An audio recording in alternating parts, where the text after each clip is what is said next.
Today we're going to go over a couple of movement screenings that I like to cover within my initial evaluation. Here we have Nate. He's a baseball player at UCO, and so he's going to be a prime example of what usually tends to happen with the scapula.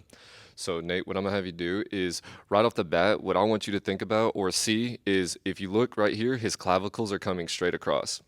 That's instantly telling me that he's a little bit more depressed within the shoulder blades, and that's that lat really pulling down. That's usually a telltale sign anyways.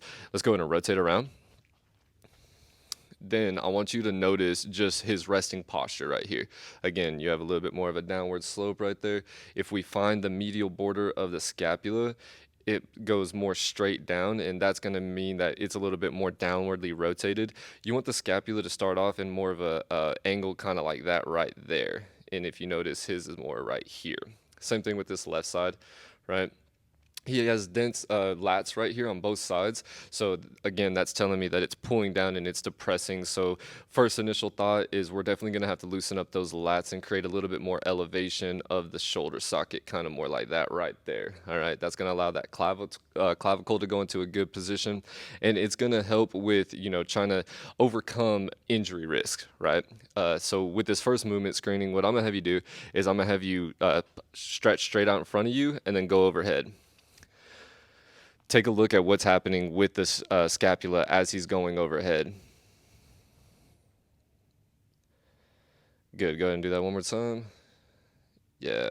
All right. So now as you go overhead, try to shrug up just a little bit. There we go.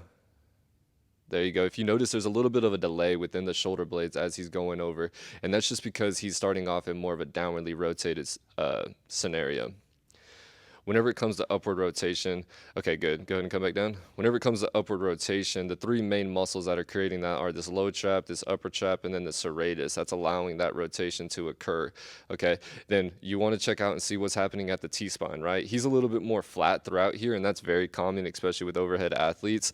But we're not having to worry about any type of winging, so that's telling me that the serratuses are doing what they need to in creating a good convex-concave relationship, or just how that shoulder blade sits on the rib cage, right? As he's going up overhead, that's also occurring.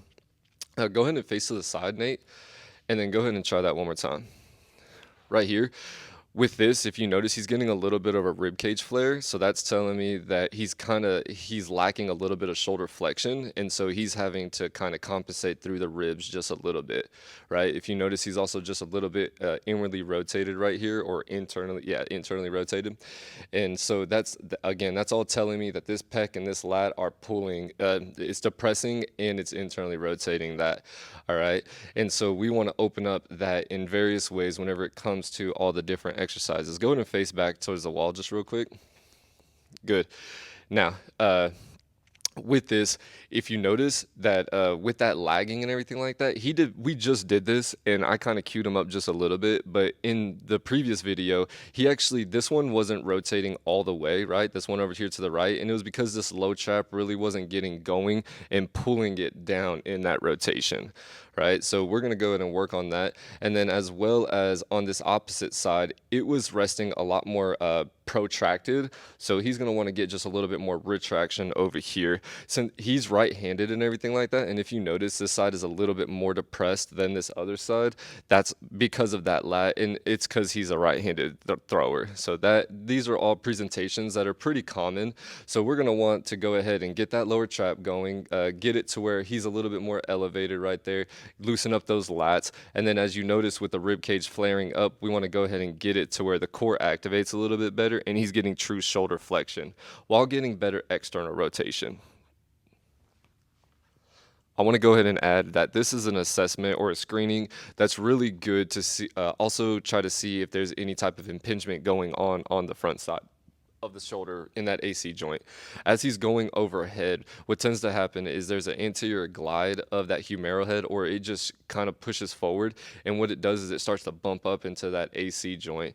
So with this one right here, if that is going on, we're going to be able to find out pretty easily with this one. But he didn't have anything like that, so I'm not going to worry about that.